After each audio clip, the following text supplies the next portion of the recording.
Hello, everyone, and welcome to the Real Watchers live stream for September 18th, 2024. My name is Garrett. And I'm Kevin.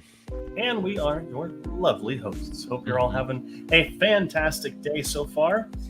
Already go ahead and have here, what's up, from Nadia over at Horror and More. Fantastic channel. If you haven't subscribed already, go ahead. Fox Pixar, glad to see you. What's happening with Pixar Animation? See their trouble? We're going to get into that. Actually, it's one of the very first story we're going to talk about this week. Yep. Hope you're all having a fantastic week so far. Kevin, how the hell you been over the last week? Been tired. Went to Disneyland 2 days ago. It's been 2 days. Yeah, it's been 2 days ago. I don't even know what day it is. I know it's Wednesday because that's when we do the stream. But then everything else, I don't really remember. But it's been good. Tired, but good tired. So, what about you? Gotcha. Same. I've been tired. Not a whole lot going on. I actually did not have the chance to see as many movies this week, which I beat you. Yeah, Kevin watched more than me this week, which is very impressive. So we'll get into that a little bit later in the show, though. But let's go ahead and jump into these stories this week. And as Fox Pixar already brought up, Inside Out 2 was a hit for Pixar Studios, but Pixar is currently suffering many different things that are going on right now. In an article posted to IGN, 10 previous employees of Pixar have gone on the record to state that this during the kind of the creation of Inside Out 2, the film studio had undergone several layoffs, and because of that, they were put onto crunch time. They said that a lot of people were pulled from other departments to work on things that they had never done before, and then also a lot of people were there 7 days a week for more than 8 hours a day to get the work done, and we're spending the night at the studio, and we're basically being crunched into it. So that's the first thing that came out. The second thing that kind of came out either yesterday or today is that the kind of upper levels of management of Pixar were kind of saying that Inside Out 2, for lack of a better word, should have been like, they tried to make it less gay. This is what I saw.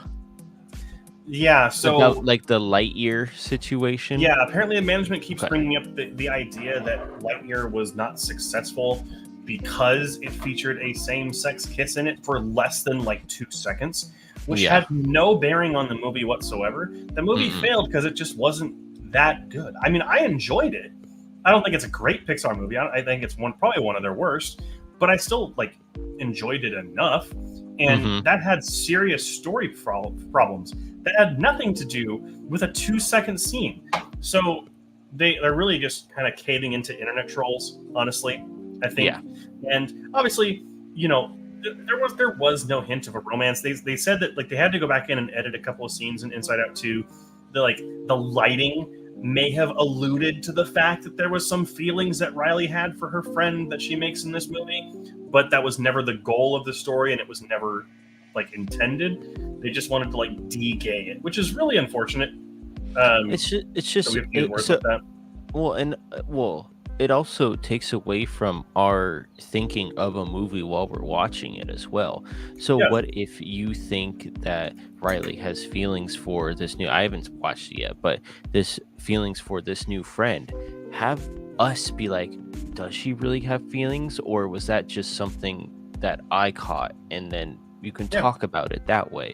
Don't try to debug something, or I don't want to say the other word, but debug it because of a situation. Yeah, in attributing the failure of a film to something that had nothing to do with the fact that it was a failure. Yeah, it's kind of a weird situation. Hopefully, the fact that this is the highest grossing animated film ever can turn some things around to Pixar, and they can hire more people that they laid off, and that they can kind of get back on track. But kind of a bad look for them coming out of this week. Yeah, exactly. But if you want to see Inside Out 2, it will be available on Disney Plus on September 25th, which I'll probably be watching it because I missed it in theaters. Yeah, so that'll be a week from today, so next Wednesday, you'll be able to watch. So Kevin will watch it right after the stream next week. I mean, if you want to support, obviously, there's some kind of nuances to it, right? So these artists were in crunch mode to make this, and to support them it's kind of best to watch the movie. But for some people, you may think, oh, that gives more time to the people who are in charge of it. So it's up to you. I mean, the movie's great. You shouldn't hold the movie again. Like a movie's a piece of art. Don't hate the art because of the artist, kind of a thing.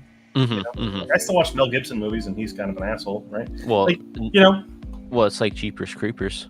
Jeepers Creepers is a good movie, but the director's a pedophile. Yeah. So. But all right, enough of Inside Out 2. It's already been a banging year for them. Wicked Part 2's release date has been moved up to November 21st, 2025. Excuse me. Forgot to write that in there. It's 5 days earlier. So they are moving it up in kind of release-wise. I think they're really banking on the idea that this movie is going to be successful. I've definitely heard a lot of people who are excited for this movie. I also know a lot of people who are fans of the stage production who are very much not excited for this movie. Yeah. And it all seems to boil down to Ariana Grande, is what I hear the most. Okay. That's the biggest reason. The people I know specifically have no interest in seeing her in the movie. Yeah. All right. Yeah. John Cena will lead the cast in the upcoming Matchbox movie based on the car toys. Now, if this takes off, I want a Hot Wheels movie. We already are getting a Hot Wheels movie, I think. We are? Okay. Yeah, it's just Mattel. So Mattel has really expanded their film division after the success of Barbie. And they wanted to go with Matchbox for an upcoming film, which Matchbox is not as well known as Hot Wheels, so that's going to be real interesting. And I don't know what they're going to do with it. So, I mean, there's a lot they could do. It just might be like a Fast and the Furious, but with John Cena instead of The Rock. Just make I don't know, just make a fun racing movie. Don't like that. I don't know, whatever. Yeah, I don't know. Next up here, Baz Luhrmann, lauded director, is going to be directing a Joan of Arc movie, with the title being revealed as Jahan or Jahan d'Arc, which I may be mispronouncing that. That is the French pronunciation of Joan's name. Hopefully it's not a modern-day set one with firearms, like his version of Romeo and Juliet with Leonardo DiCaprio. That was him? Yeah. Also, Australia and The Great Gatsby. I mean, they are good films. Don't get me wrong. Romeo and Juliet's a great movie. But it's just a weird setting for it. But, hopefully it is more of he's done historical epics before, like with Australia. He can do it. So excited to see what this is. It'll definitely have his flares on it, which artistically should be pretty exciting. But, yeah. We'll see. Next up, Saw is getting its 20th anniversary re-release on October 20th and 23rd. Cool. Yeah. If you want to see it in theater, I mean, perfect for spooky season as well. Great time for spooky season. 20 years, man. 20 That's years crazy. Of torture porn. It's absolutely great. Especially, Saw is one of I love Saw, the original one. So, I mean, I'm debating going to see this in theater because I already own it, but we'll see.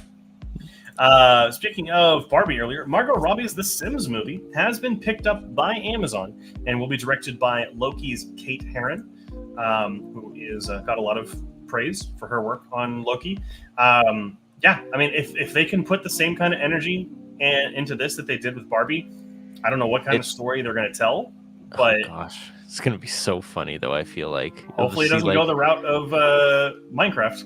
I'll just say that. No, but I feel like it can be just stupid. Yeah, get that off. It could just be stupid stuff happening in the background where you kind of have to watch the movie a couple of times to like see all like the stuff happening. So it would be really fun to see. So I'm hoping they go like kind of like the comedic route. I just want to joke about someone being trapped in a pool with no ladder out. That's all I want. Next up, Maxine hits Max on Friday. Wow, that messed up my brain. But I usually give you more like the horror news stuff, and I didn't even notice that this would probably trigger your dyslexia quite a bit. Oh yeah, I was like, there's like 4 X's in this one sentence.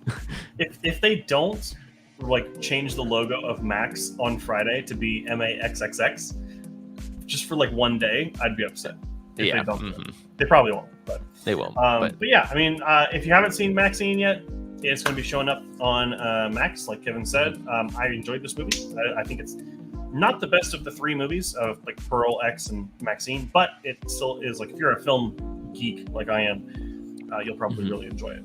Cool. Awesome. Next up here, early reactions for Never Let Go are positive, and specifically are praising Halle Berry. This is the upcoming horror film that I've only seen the trailer in theaters once for, so I have no idea how well this is going to perform in theaters.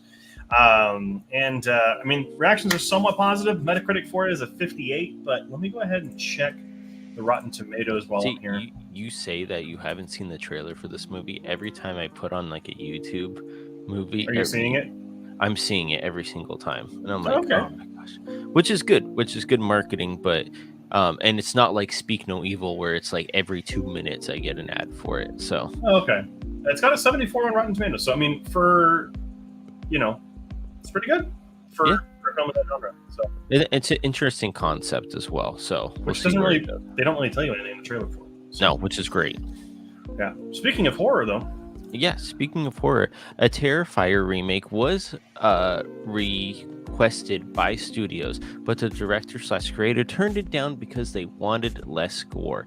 And stick it to the man. That's okay. The movie should be what you want it to be, not what makes you the most money. Yeah, and Terrifier is successful as a franchise because it is indie.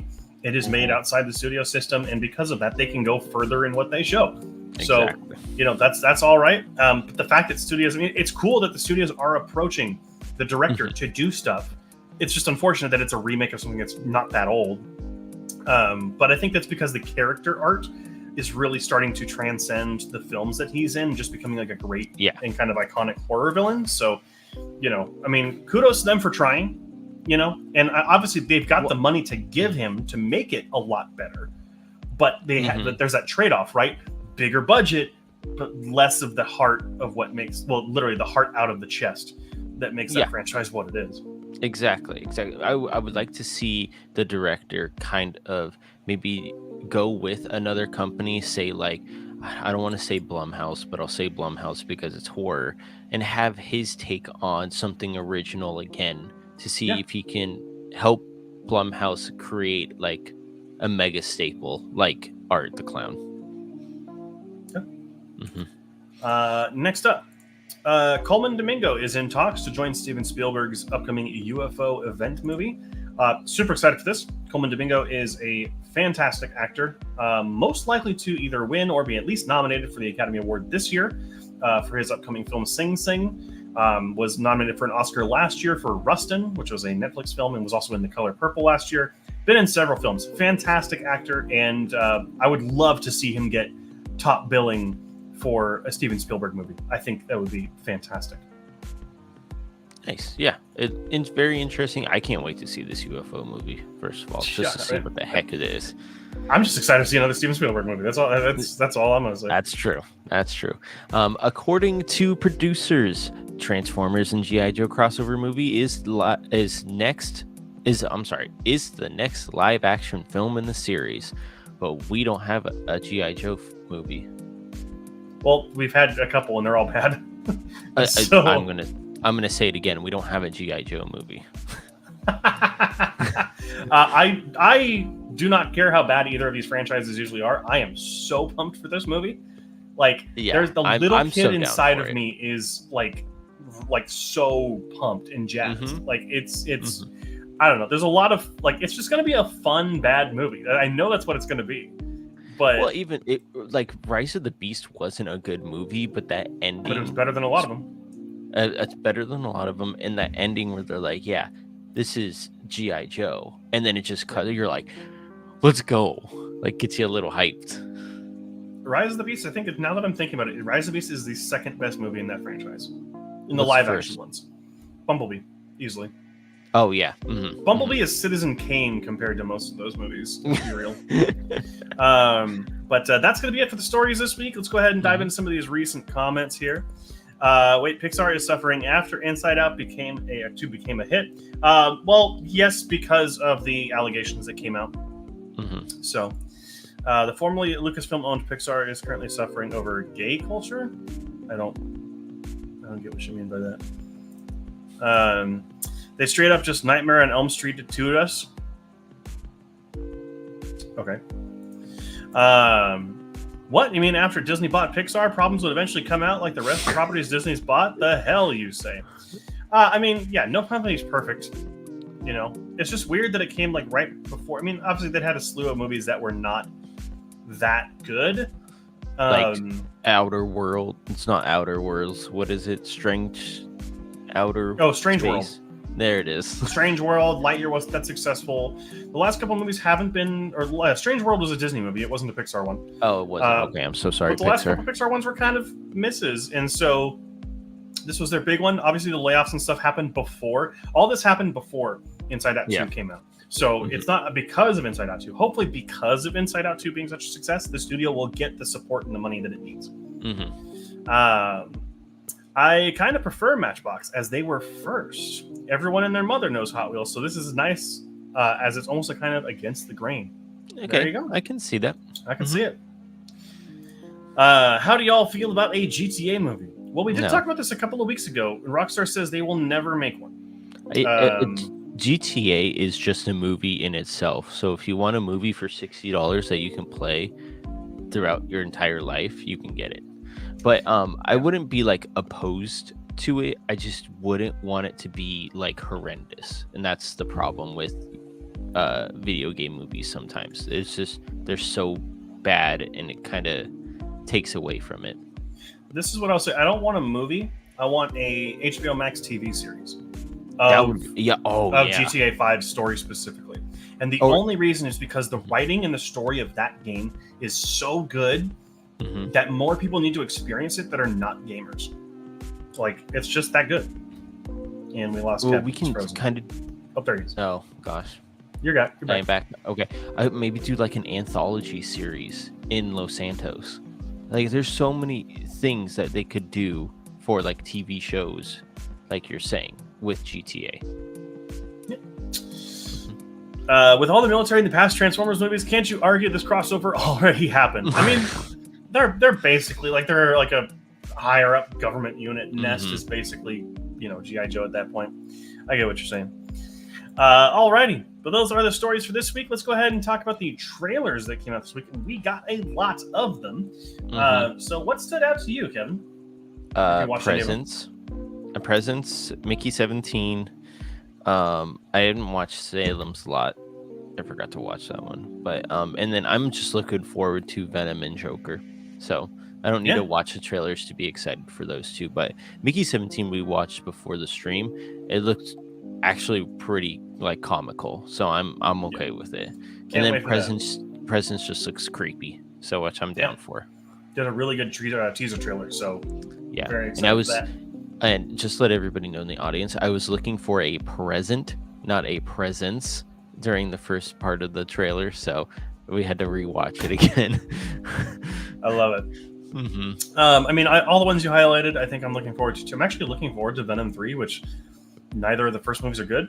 But I think Salem's Lot, actually, I'm kind of intrigued on what that movie's going to be. So I like the cast. But I'll also say that Brothers looks pretty interesting. It's got Josh Brolin, also Peter Dinklage from Game of Thrones, and Brendan Fraser. So I am kind of all over that movie. But that's it for the trailers from this week. Kevin. Yep. Yeah, it's box office figures. Sorry, I was eating ice. Beetlejuice comes in at number 1 again with 51.4 million, going strong, which is good for that movie. Speak No Evil with 11.4 million. Is in second place, but Deadpool vs. Wolverine still making the money there with 5.2 billion. Am I a Racist? Don't answer that. Is 4.5 million. In fourth place, and Reagan with 2.9 million. What was the movies that we thought were going to be in the top 5 this week? Because I think we said that Speak No Evil was for sure going to be in there. Yeah. And then I think what was the other one? I think I said Killer's Game maybe would have been in there. Yeah, but that I think that ended up 6th. Yeah, it did not do well. But there are the top 5. Let's go into the movies that are coming out this week, though. And starting off is Transformers 1 which is getting some really decent reviews. The untold origin story of Optimus Prime and Megatron, better known as sworn enemies, but once were friends bonded like brothers who changed the fate of Cybertron forever. It's getting some real positive reviews from fans coming out of the gate. So, a lot of people saying it's the best Transformers movie. Kind of that seems like an interesting take, but we'll find out. Up after that is the previously mentioned Never Let Go. A family that has been haunted by an evil spirit for years. Their safety and their surroundings come into question when one of the children questions if the evil is real. This is coming to us from Alexander Aha, who did recent films like Crawl from 2019, and then also did The Hills Have Eyes back in 2006. So an experienced horror director. So Nice. And then up after that is Wolves. This is releasing in some limited theaters this week, but will be releasing on Apple TV Plus on September 27th. Two rival fixers cross paths when they're both called in to help cover up a prominent New York official's misstep. Over one explosive night, they'll have to set aside their petty grievances and their egos to finish the job. This is obviously the one starring Brad Pitt and George Clooney, and also is directed by John Watts, director of the recent Spider-Man trilogy. And up after that is The Substance, a movie that's getting really good reviews, actually. Got an 86 on Metacritic right now. A fading celebrity decides to use a black market drug, a cell-replicating substance that temporarily creates a younger, better version of herself. This one, again, like I said, getting some great reviews, comes to us from director Coralie Fargent, which I hope I'm saying that correctly. But that is it for the movies that are coming out this week. So if any of them interest you, tickle your fancy, go ahead and check them out. There's a lot of good movies, actually. Like, yeah. the two bottom could be a surprise for like a top 5, I feel like. Even though I mean, Transformers limited. 1 is definitely going to hit the top 5. I don't think Never Let Go is going to hit the top 5. I don't think so either, but maybe we'll have like Wolves up there because of Clooney and Pitt. We'll see. It's only going to be releasing in like a couple theaters. It's not like a major release. Is The Substance limited too? I don't know, actually. I think I saw it available to get tickets for locally. Okay, so Joey here. You guys hear about movie critic Jeremy Johns getting flack for reviewing Am I Racist? It looks to be have been people on Twitter getting mad over nothing. A lot of things are just people on Twitter getting mad over nothing. If he wants to review it, he can. It's up to him. I mean, the movie shouldn't be getting any attention, but But if he wants to review it, yeah, if he wants to review, it's like us not wanting to review something, but that we like. If that makes sense. That didn't make any sense. Yeah, I mean, a lot of the controversy just comes that it's from Ben Shapiro's company, and he's kind of a big asshole, and answers his own question, am I racist? Yes, he is. So it's more of a mockumentary than a documentary, which is just leaves a very bad taste in your mouth. So not going to check it out. Alrighty, but that is going to change with the music changing over. When Kevin's getting jittery over there, it's time to get into the Wheel of Fate stuff and the movies we checked out over the course of the last week.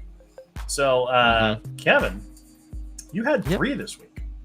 I did have 3. I had 2. So we're going to go you, me, you, me, you. Me. Got it. All right. Well, here we go. Your first movie, Kevin. My first movie was Hellboy. In my review, I thought this was the first Hellboy. Like, in the one in 2014? Is it 2014? 2012 or something like that. 2009 maybe, actually. Okay. Somewhere around there. Okay, so I thought it was that one that I was watching, and then in the middle of the movie I go, wait, this is a 2019 movie. So still watched it. It is not that good of a movie, but it has so much potential to be that good of a movie because of the demons that come out, and even the witch is like a pure evil villain, but she's right in some ways, if that makes sense. And we were talking about it before the stream. He fails in this movie, which is awesome because you don't see like kind of superheroes failing a lot of the times. And it was still an enjoyable movie. CGI takes away from it sometimes because it doesn't look good half the time. So I gave it a 48 out of 100, but still not a bad movie. Yeah, it's a guilty pleasure of mine for sure. Mm-hmm. Speaking of bad movies, I checked out The Beekeeper this week, and I fucking hated this movie. It is utterly stupid, nonsensical, and overcomplicated. They literally take a concept that needs to be shown in movies more often, and then they just add layers and layers and layers and layers and make it so much more complicated and like stupid than it needs to be. I mean, Jason Statham's in this movie. He basically just plays himself at this point and gets only like, 10 lines of dialogue in the whole freaking movie. The movie gets some points because there's some cool ways that he dispatches people. Sure. He literally cuts a guy's fingers off with like a table saw and then like ties him to a truck and sends the truck over the edge. That's cool. But like literally, like the rest of the dialogue in this movie is bad. There is literally a part of this movie where someone asks him to be or not to be. And he says, to be. This movie is a dumpster fire. I hated it. Like it starts off well enough, but like it just gets in the way. It's so bad. Don't watch it. I mean, unless you're curious and want to get drunk, maybe. But you know, there you go. Yep. Well, I'll talk about something else. We'll talk about Civil War, which is really, really good movie by A24 that I missed in theaters, but is on Max currently. It's a different war movie than I was expecting. It's about photography of war and not about the war itself. The war takes a backseat to it, pretty much. Very, very interesting concept, but I absolutely loved it because, I mean, I just got a camera that has lenses and film right now, so I'm trying to like kind of learn about photography and stuff. So watching this was really cool. And there's a new film war movie that's coming out too. It's called Lee, right? Yes. Yeah. So that makes me kind of like even more excited to go see that. So nice. I gave it an 87 out of 100. I really enjoyed this movie. Wasn't expecting how much I would like this movie because of the tone that it takes. Awesome. I'm glad you enjoyed it. I really enjoyed it as well. So. Alrighty, and then the second movie that I watched this week was Looney Tunes Back in Action, which I was actually able to find on archive.org. So thank you, archive.org. There is a really goofy charm to this movie, and it's a little mixed because I do want to talk about how freaking awesome they nail the Looney Tunes part of it. The Looney Tunes part of the humor, the callbacks to original cartoon shorts is fantastic.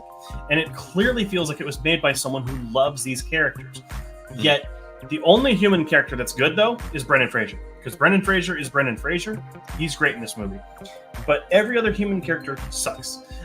They're horribly written. They're not very fun to watch. Specifically, Jenna Elfman in this movie is terrible.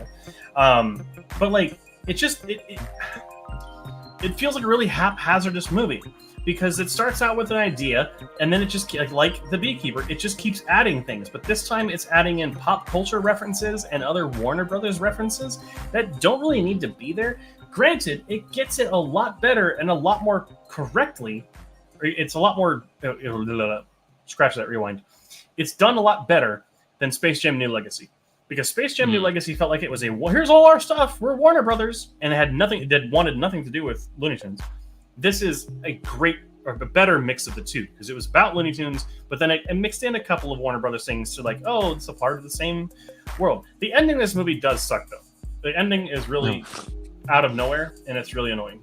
But it is a surprisingly fun film, and I did find myself laughing, actually, a lot more than I thought I was going to. Good. Or at least smiling.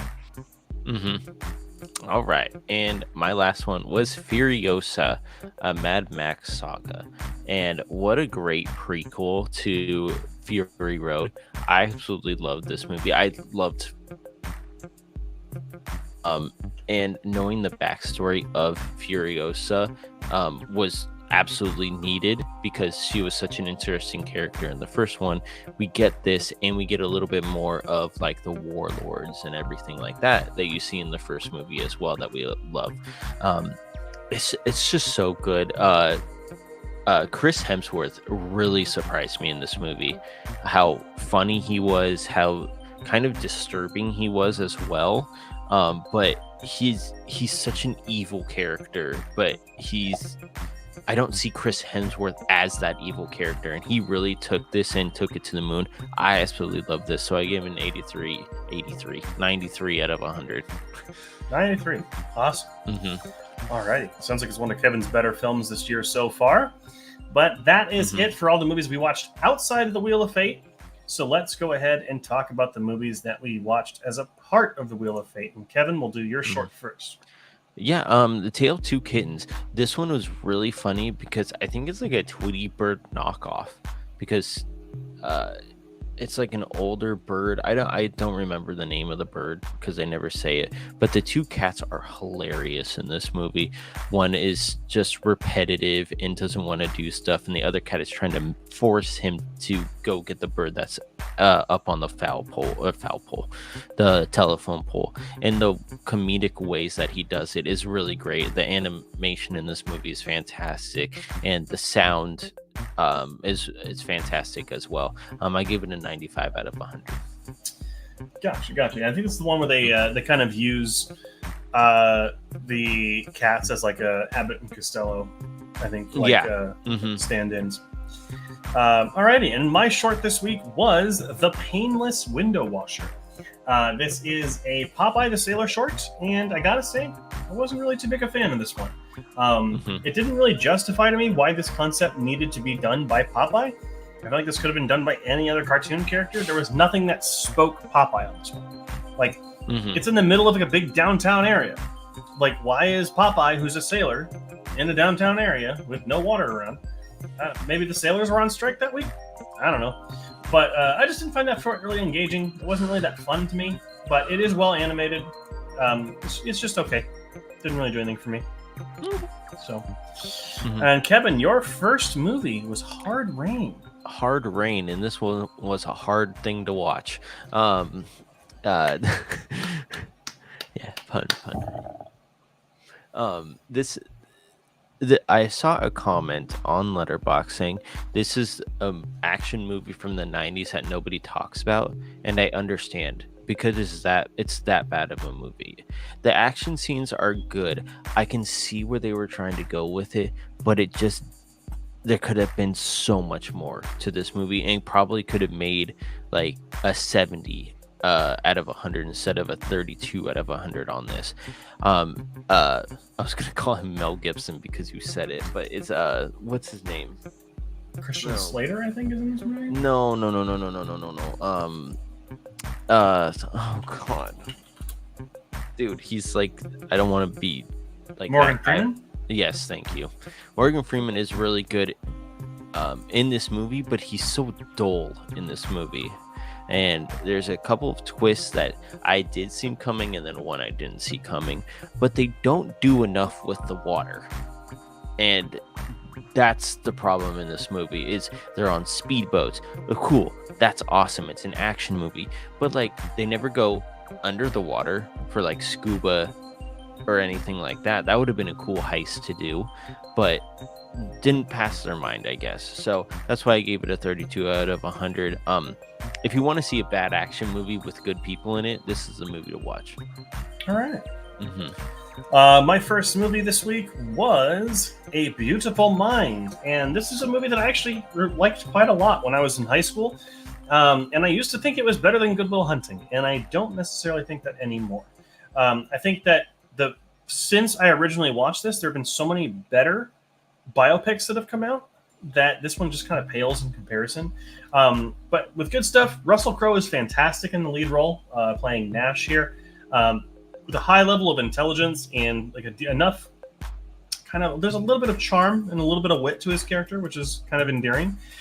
Jennifer Connelly is also great here, with lending some nice emotion to the film. And everyone else in the cast is good as well. No one's outshining anyone else. They're working together as a cohesive ensemble, which is what they should.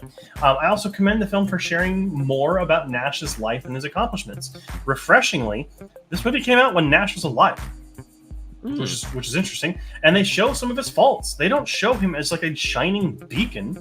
They show his failings and his kind of inconsistencies and stuff. So, I really commend them on that. But the film does have some things that drag it down for me, and the first one is its uninspired directing and its lackluster pacing. This movie feels so long, even though it's only 2 hours, and there's nothing exciting that really happens in this movie. It's more just like, this is your mom and dad's kind of favorite movie, kind of a feel.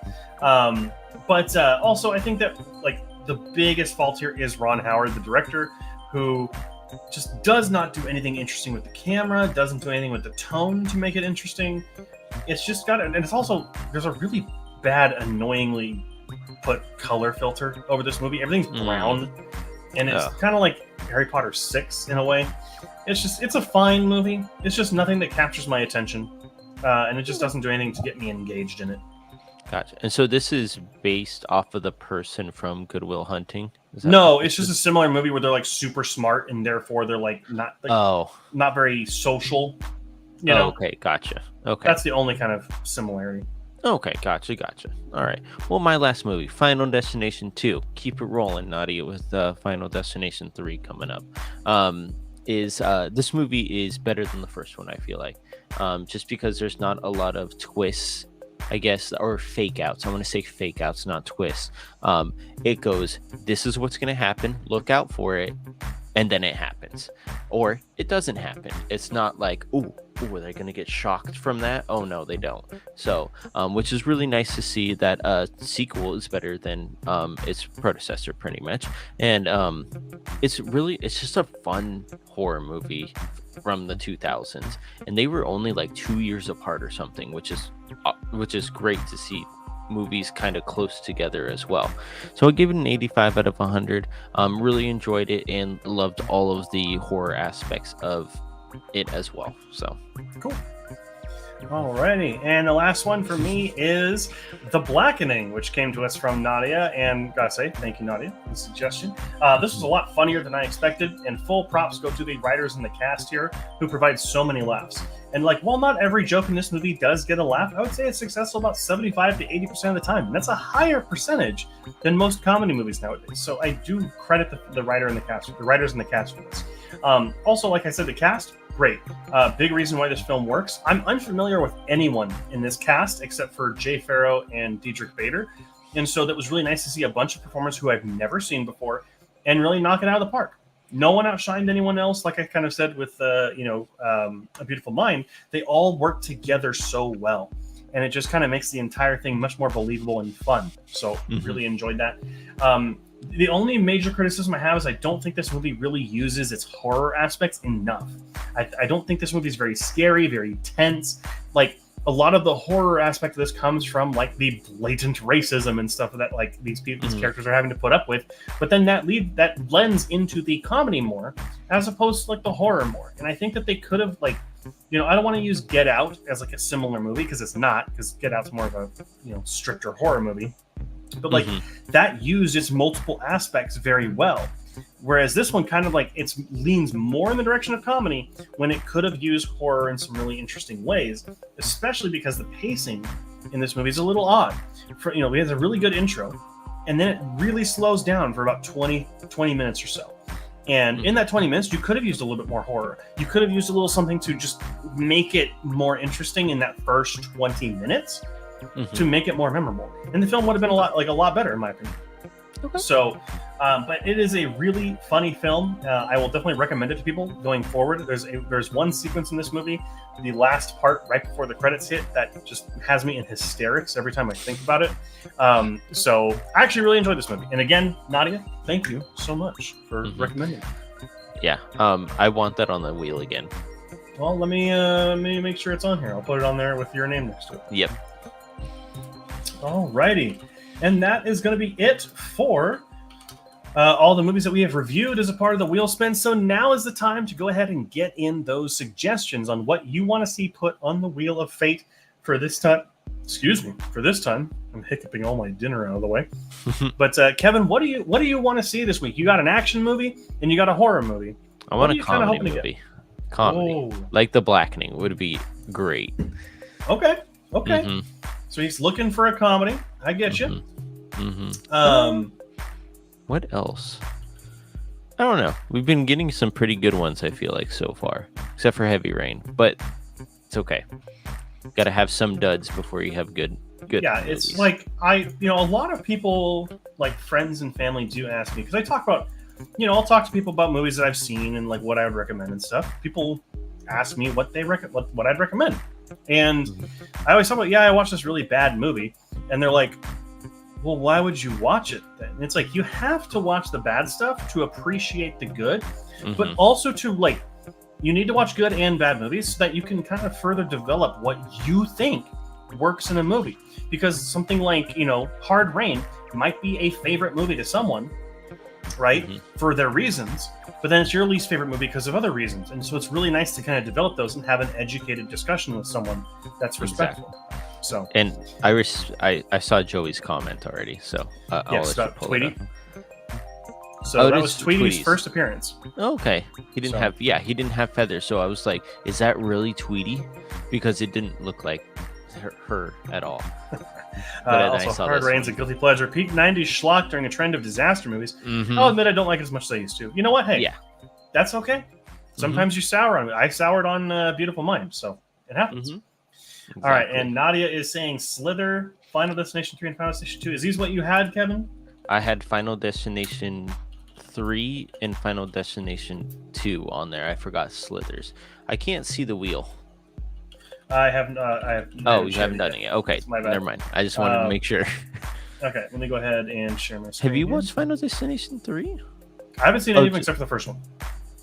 Oh, okay, gotcha. Wait, I'm getting some of them mixed up now. I feel like the 2 is the one with the traffic accident. Yes. Yeah, and then the third one's the roller coaster. Yes, correct. Gotcha. Okay, I was mixing those up when I was talking to my roommates earlier. Ooh, some action movies from Joey this week. I love it. Bad Boys. The Rock. Oh, that's a good one. I can't wait to. I hope I get that one. Face Off. All right. Is that the one with Nick Cage? Nick Cage and John Travolta, baby. Okay. And Fright Night, the one from 1947. Okay. Fright Night is in like the Vampire in the House movie? The original one. Okay. Not the remake. Okay. I've seen the one with Colin Farrell, and I actually think that movie's enjoyable. So. Okay. Alrighty. Any other recommendations for the list? I think it's just Joey and Nadia in here right now. So feel free to recommend more movies. We'll give you another about 2 minutes or so. Since we hit over 225-ish movies, I went ahead and put a couple extra instances of Kevin's pick for Garrett and Garrett's pick for Kevin on there.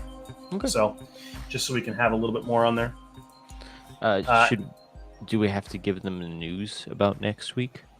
Or after? We can talk about that at the end. Yeah. Okay, sounds good. Yeah, excited for next week. So yeah, I'm pregnant. It's a food baby. No, Friday Night 1947 is a Three Stooges short. Oh, okay. Oh. Thank you for clarifying that, because we would have watched. But there is an original Fright Night. I think it would be fun to actually cover one of those. Well, what I'll tell you that I'm going to do, since something is happening next week, my goal for October is watch one scary movie every single day until the end of October. So I want to see if I can do that. Nadia, I got your comment here. The Lost Boys, putting it on. Oh, very good. Have you seen it? I haven't seen it, but I heard it's good. I should say. Okay. Alrighty. And we'll go ahead and cut it off there because we just got 2 of you in chat. So, congratulations, Kevin. Is it a boy or a girl? It's Chipotle. There you go.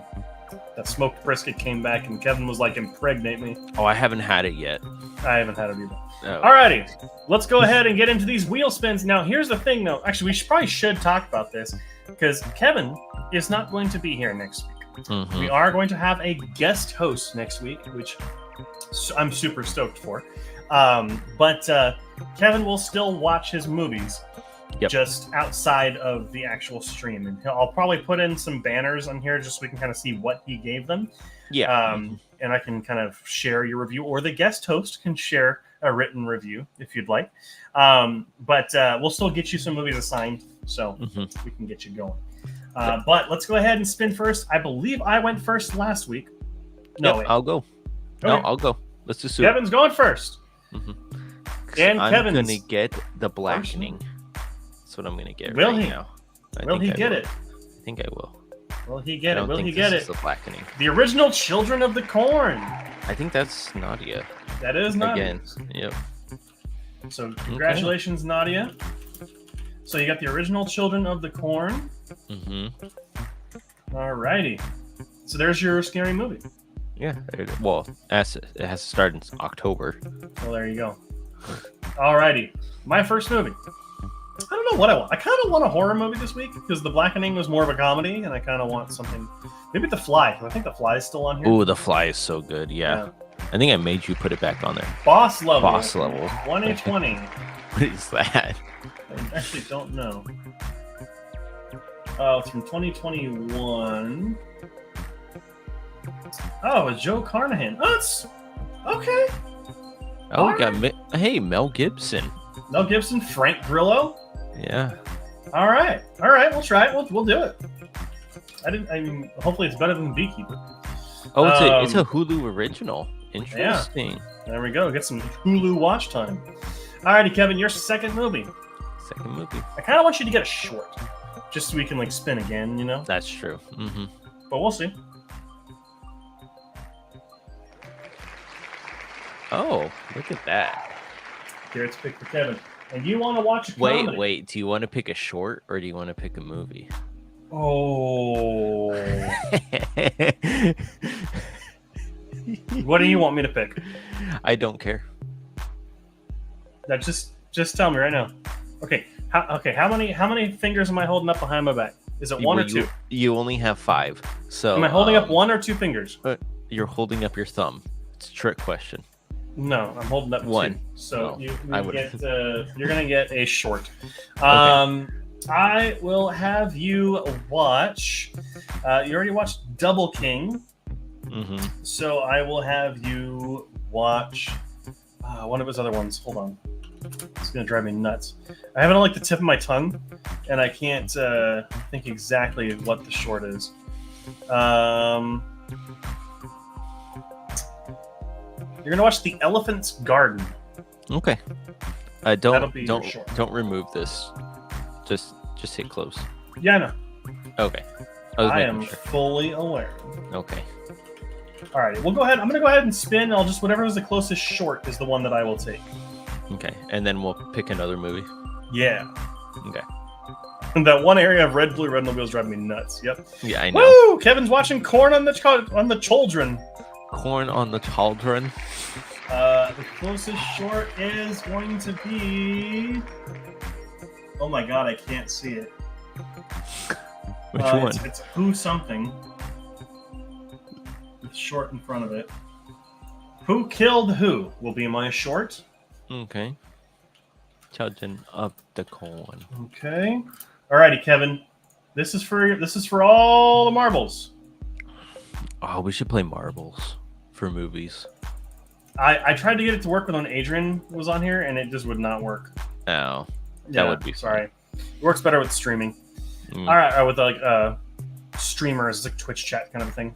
Okay. Alrighty, Kevin. Uh-huh. Let's get you a movie. If it's Garrett's pick again, I'm gonna go nuts. That's gonna be hilarious if it is. Because you wanted a comedy, and I have a comedy in mind. Mm-hmm. Day of the Dead, 2007. Day of the Dead. What is that? That's another Nadia pick, by the way.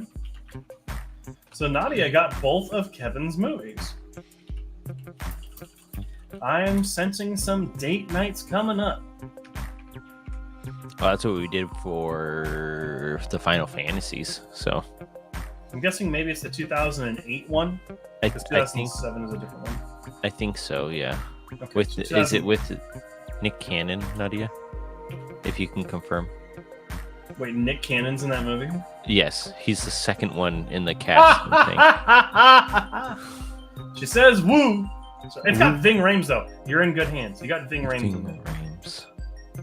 Alrighty. So that's it for Day of the Dead. Coming off of the list. Yeah, Nick Cannon. All right. Yeah. Okay. And my last movie this week. I hope it's a good one. Also, Twan didn't give me any movies this week, so that's why Nadia's been winning. Sing a Song of Six Paints. Is this a short or a movie? This is a short. So I will leave that on there. I'm going to add short in front of it. All right. Respinning. You sense date, I'm sensing chicanery. Well, hey, everyone's got to have their mutant power. That's another short? Why am I getting all the shorts now? All right. Come on. Give me an actual movie. It would be great. Or like a feature-length movie. Not an actual movie. Shorts or film. Daddy-O.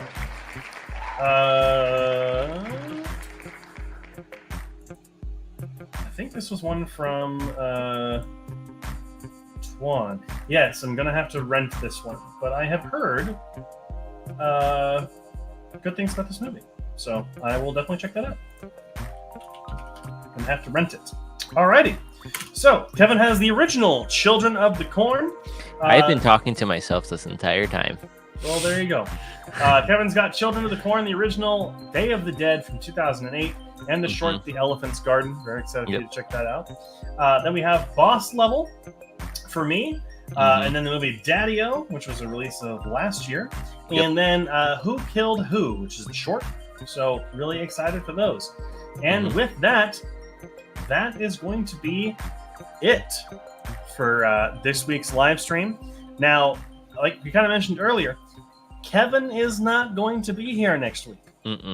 But we will still spin his wheel for next week to see what movies he'll get and where he'll get. And we will talk about the movies he watched this week, or he has to watch this week, next week.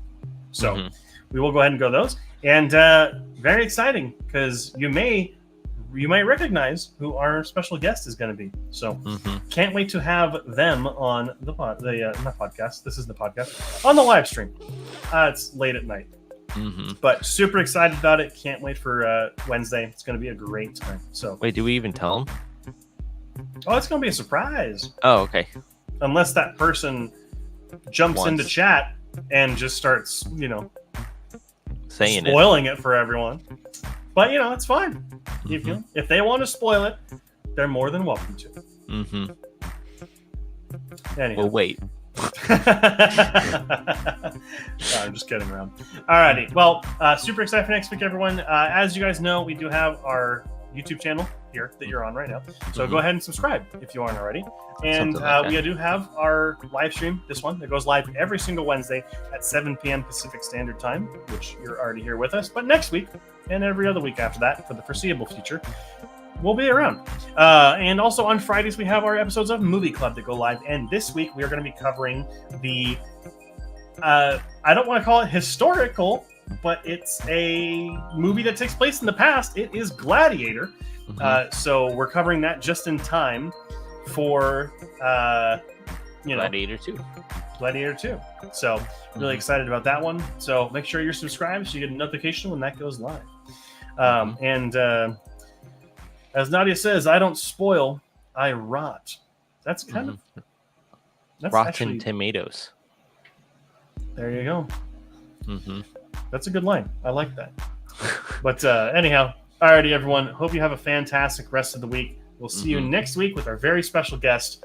And until then, you know what we always say, keep those eyes on the screen.